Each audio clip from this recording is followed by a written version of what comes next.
நல்ல ஒரு பிஸ்னஸ் இருக்குது, நல்ல பணம் வருது, ஆனால் தங்க மாட்டேங்குது. எங்களுடைய பிஸ்னஸ் வந்து பார்த்திங்கன்னா நார்மலாக ஃப்ளரிஷ் ஆனிச்சு, ஆனால் அதுக்கு அப்படியே நின்று போயிடுச்சு.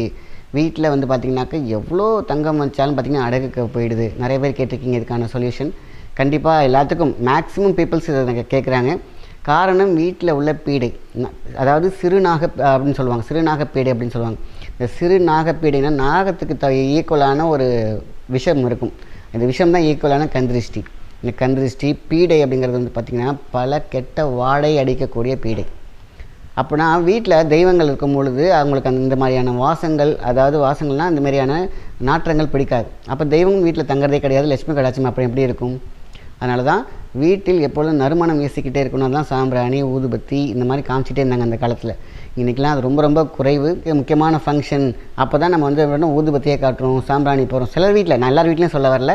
இந்த மாதிரி பீடைகள் பிடிக்காமல் இருக்கிறதுக்கு, பீடை பிடிக்கிற வீடுனா ஆட்டோமேட்டிக்காக பார்த்திங்கனாக்கா ஒட்டடையெல்லாம் இருக்கும். இந்த ஒட்டடையே க்ளீன் பண்ணல அப்படின்னு நேரம் இல்லாத ஒரு சூழ்நிலை. ஒட்டடையை பிடிக்க ஆரம்பிச்சிச்சுனாலே நமக்கு பீடையும் பிடிக்க ஆரம்பிச்சிச்சுன்னு அர்த்தம். ஸோ அதனால் வீட்டில் ஒட்டடை இருக்கவே கூடாது. அதை மட்டும் பார்த்து அப்பப்போ சின்னதாக ஃபார்ம் எடுத்துடணும்.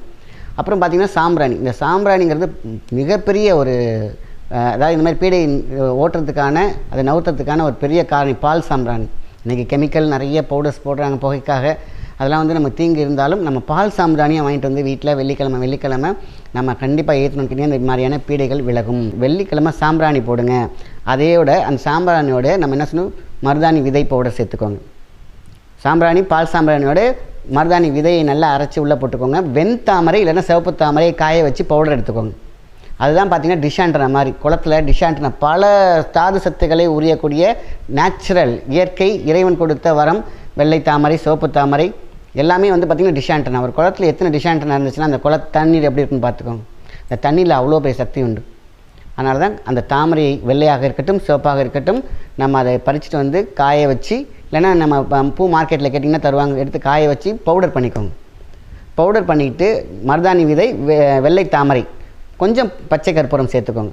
எடுத்துகிட்டு நீங்கள் இந்த சாம்பிராணியோட போடுங்க. பால் சாம்பிராணி வீட்டில் போட்டோம் அப்படின்னு கேட்டிங்கன்னா வீட்டில் கண்டிப்பாக பணம் தங்கும். தங்கம் அங்கமாக வீட்டில் வந்து உட்காந்துருக்கும். ஸோ அப்போ இரண்டுமே இருந்தாலே போதும், சுபட்சம் ஏற்படும்.